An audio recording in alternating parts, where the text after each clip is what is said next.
मी पहिल्यांदाच आलो इकडे, येताना तर सगळं आम्हाला माळ आणि कुठंच काही दिसत काहीच नव्हतं. म्हणलं आता इकडे बाबा कुठं असणार आहे, इथं आल्यावर तर इकडे तर वेगळाच प्रकार आहे. म्हणजे एवढंच खोरं किती एवढं इथंच शेती दिसते. सकाळीच मी उठलो ना 7 वाजता इथे येऊन बसलो. हे झाडाजवळ पैसे गप्पा मारणं माझं काम आहे. मला बाकी काही नाही, मला शेती आणि आपलं पीक इतकं चांगलं दिसतं, क्वालिटी जर वाढली तर मग आपल्याला अशी शेती करायला काय अर्थ. ज्या दिवशीपासून आम्ही हे एसीटी वैदिकचं जसं वापरायला लागलो, कोणताही माल आता मागच्या वेळेस आम्ही टमाटे केली होती, त्याचा जो भेसळ डोस टाकला होता, इथं आमचे बऱ्याच जणांचे टमाटर राहते मार्केटला, त्यांच्या क्वालिटीमध्ये ना आपल्या ज्या टोमॅटोची जी क्वालिटी होती एकाच गाडीत जायचे ना, फरक व्हायचा. मला कायम चांगला रेट भेटायचा. तुला व्यापारी म्हणायचे डायरेक्ट, व्यापारी म्हणायचे ते बरं कोणाचे तांबाटी खात नाही.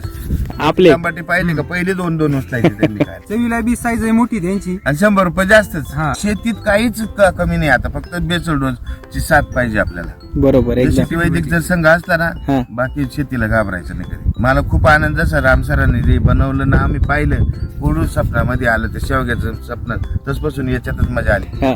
खर्च जास्त नाही ना, जिथं लाख रुपये खर्च लोकांना लागत तिथं आपलं 30-35 हजारात होतोय बेसल. त्यानंतर फवाराही नाही, जमीन एकदम बारी भुसभुशीत, तांबाटे वावरात अशीच पडेल. तरी पण त्याला 4-5 किलो माल लागेल आणि एका झुपक्याला 10-10. त्याच्यावर रोग नाही, आळी नाही, काहीच नाही. तुमचं नाव आणि पत्ता नंबर सांगा. बाळू रघुनाथ जायभाई. आता जे कोणी हे बघतंय, ज्यांना कोणाला विषमुक्त अन्न खायचंय आणि ज्यांना ही चारा पण हवाय, त्यांनी नक्की संपर्क करा. धन्यवाद.